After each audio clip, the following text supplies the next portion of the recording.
everybody. Are you getting enough sacks? Sacks, Swiss Army knives.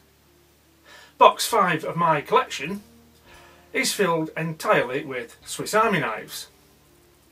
Now I know some of you might think that's going to be a bit boring, and to those people I would say, well, there will be other videos. But if you like the idea of a box full of Swiss Army knives, then stick with this video and I'll show you what we've got. I don't propose to do a detailed overview of each knife, because being Swiss Army knives, that'd take forever. What I will do, I think, is I'll just speak briefly about the main thing that I like about each of the knives, because generally speaking it's the main thing that I like about each of the knives that won it a place in my collection. So let's have a look at box 5. Okay, so first off, this is not my entire collection of Swiss Army knives. I have a few other bits and bobs, but I chose not to cram them into this box, so I've housed those elsewhere. And then the next thing is blade steel. I haven't been able to find out definitively what the current Victorinox and Wenger blade steels are, but certainly up to a couple of years ago the general blade steel was DIN 1.4110,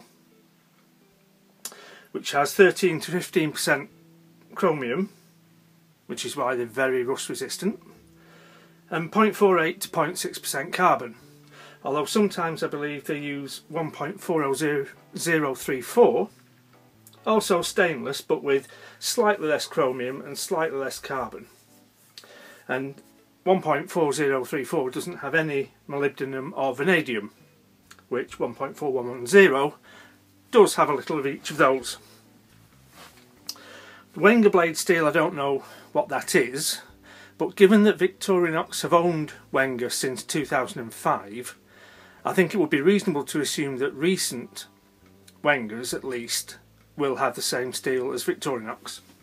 So let's crack on. Pioneer Series ALOX scales. This one is the Electrician, and the thing that defines it as the Electrician is this sheep's foot blade with a cutout there, also sharpened to a cutting edge as a wire stripper. Quite chunky, these ALOX Pioneers, very robust, and I like sheep foot blades. Personally for me, not needing to strip wires of any heavy gauge, it would be better if this cutting edge here was smooth and flat as a finger choil. But nevertheless, these ALOX Pioneers are very useful knives. As I say, the thing that won me over for this model was the sheep's foot blade. Wenger S557, very versatile little army knife. Locking blade with the push button there to release. The thing for this one, it was a recommendation from Knife Techs as a good inclusion for the collection, because at the time I was looking for this, Victorinox were just tabling the idea of stopping producing knives under the Wenger label, and this has a good selection of tools that at the time you only saw on Wenger knives. Now Victorinox are producing some of these designs under Victorinox branding, but things like the multi-pull spanner and what else have we got? We can down. Oh dear. Well, you don't come to my channel for professionalism, do you? Can't find the nail nick on that because there isn't one. There we go. They're really quite robust pliers with the slip jaws, which can be adjusted to a much wider plier. And I've tested those, and for their size they're really quite good. Then we have the Victorinox Spartan. I've said many times, this is my favourite all-round Swiss Army knife. Not the one with the most tools, not the one that's going to have everybody else's favourite tools on them, but it's a good balance between versatility, lightness, small size, price and quality. So that's the Spartan. Then one of the big ones, the one-handed Forester. This is an absolute cracker. As you can see, we've got a part serrated blade, and I do like the Victorinox serrations because they're useful. They're not designed just to look scary. They actually are quite effective for cutting. So we've got a liner lock on the big blade. Usual sort of tools, corkscrews, awls, tin opener, bottle opener. And the other big thing is a very good saw. But I do like the one-handed opening. It's a lovely knife in the hand. It's very ergonomically well designed. A lighter weight version of that is the Sentinel. Just a single blade. This one's got a pocket clip. But again, we have the same shape blade, but this one is a plain edge. Lovely, comfortable knife to use, and a liner lock. Next up, we have one that you don't often see people talk about, the Solo with the red plastic scales. Very simple Swiss Army knife, but I think a very good one. Large blade, slip joint.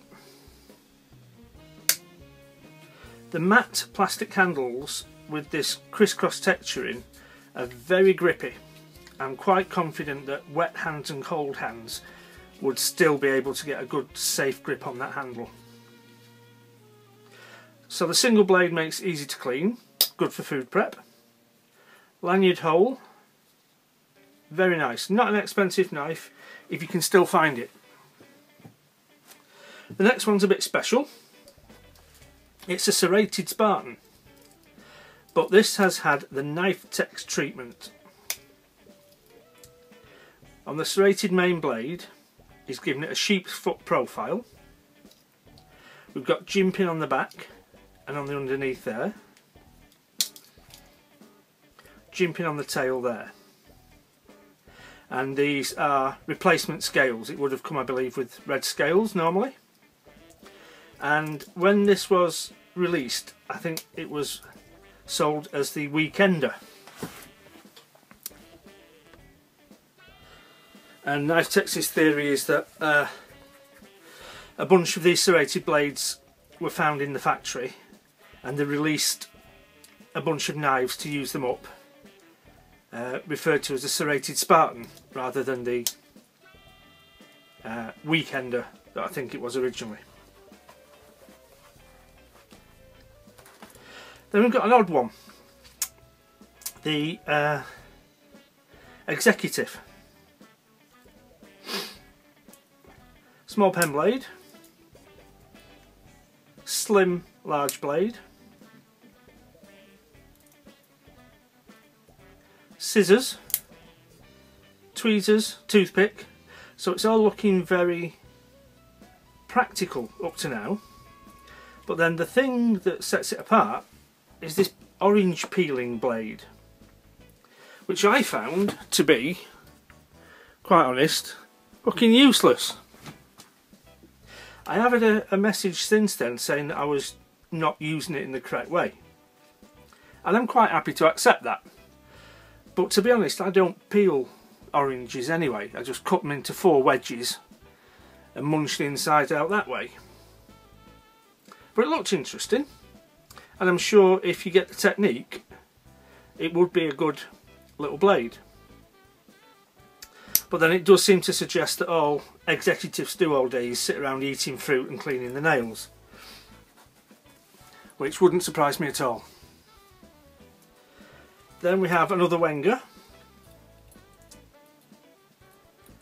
and I must admit I've forgotten the model name for this one, but basically we've got a clip point pen blade, a main blade, keyring ring, and red aluminium scales. Very thin, very light. And finally, Victorinox Pocket Pal. Very similar overall pattern. Main blade, pen blade, but this has the red Celidor scales. It's a single layer. I think this pattern, this vaguely cigar shaped body with a large blade and a pen blade hinged at opposite ends, is the pattern that was originally intended to be referred to by the phrase gentleman's pocket knife. And I believe that phrase came into being when, at the late 18th century, I think, the carrying of swords in England was outlawed, with the exception of a gentleman's pocket knife. So there we have it. Box 5 of my collection. Plenty of sacks.